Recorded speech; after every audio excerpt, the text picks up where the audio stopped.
Hey, how's it going? This is Matthew here. I wanted to just record a quick video going through the strat I use on Multiplex because I've been writing really long descriptions in my videos recently, and I think it might be more concise and maybe just more helpful even to just lay it out in a video like this, and maybe a bit more fun to make as well.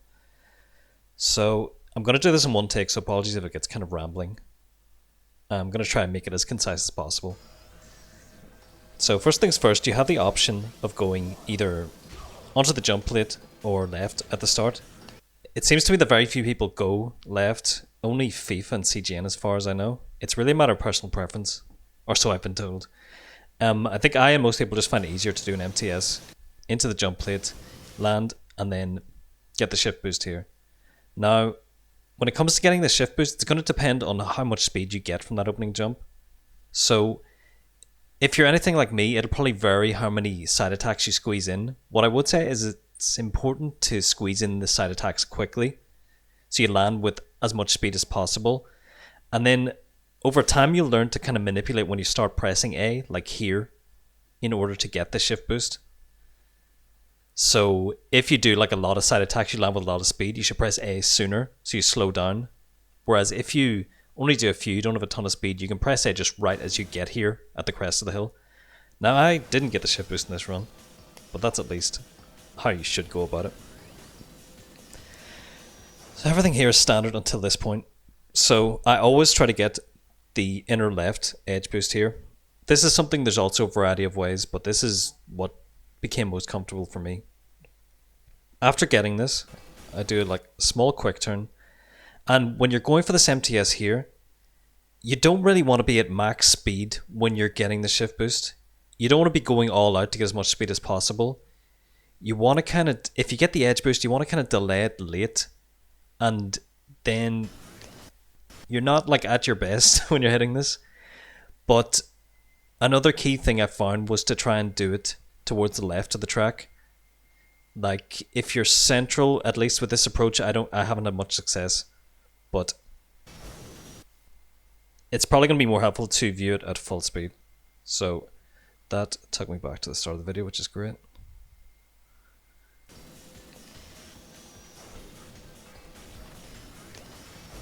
So it's just like a sort of late MTS, just close to the left.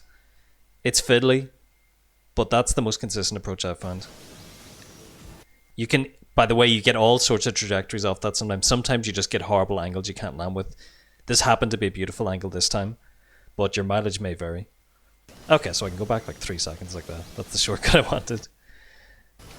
After this, like, this is a good dive. So I'm not even going to talk about the chicane shift boost. Everyone knows about the chicane shift boost. It's a pain in the ass. I didn't get it in this run. You probably don't need to go for it, whoever you are. But if you're just going for like sub 140, I wouldn't worry too much about it unless you're just trying to mount a comeback, you're in the middle of a terrible run.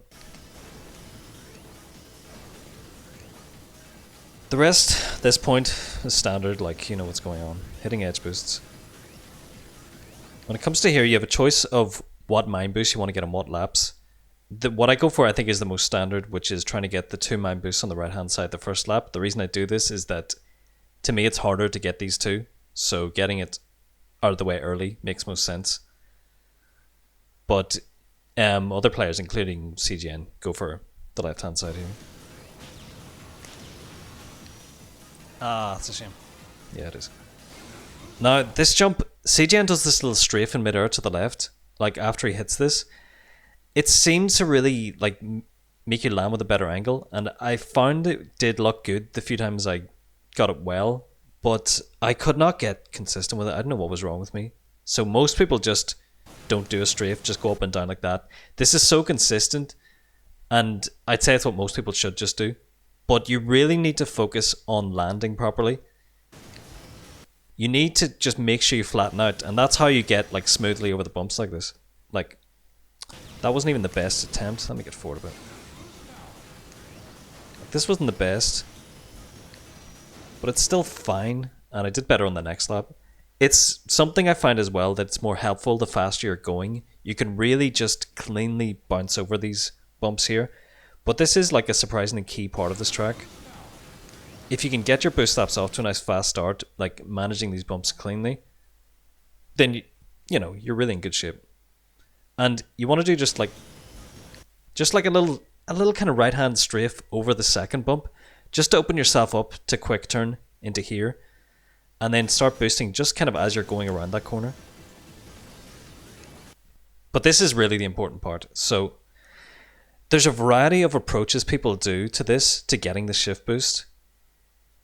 For what it's worth, what seems to be consistent across all of them is just taking the corner, doing a small quick turn to the right. This is roughly where we're going, by the way. Doing a small quick turn to the right, and then using the analog stick to just come over to the left a bit, right as you're getting the shift boost. I'll play it at full speed, just to show.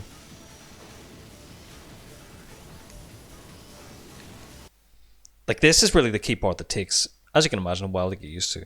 But once you get used to it, it's relatively consistent. So what I found is useful is to do like a sliding approach to this quick turn. You want to slide out to the right just a little bit. You don't want to do like a perfectly clean one, because then you end up going a bit too far right, like out of the quick turn. So let me just go back a bit more.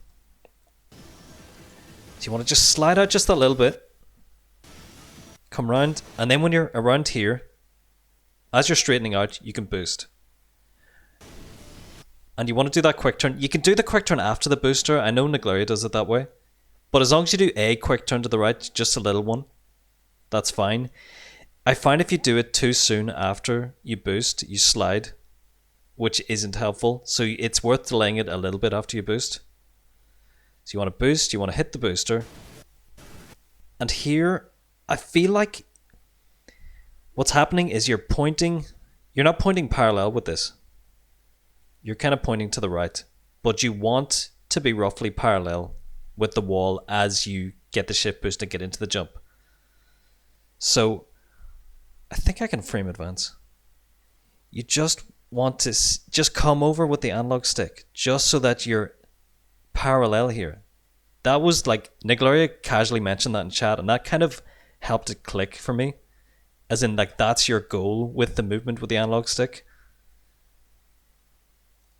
So you see here, like, it's pretty much parallel with this wall. You tap A and you get this. So when you're in midair, then you want to strafe to the left, just a little touch. It can kind of depend where you are on the track where you get the shift boost, how much you want to strafe.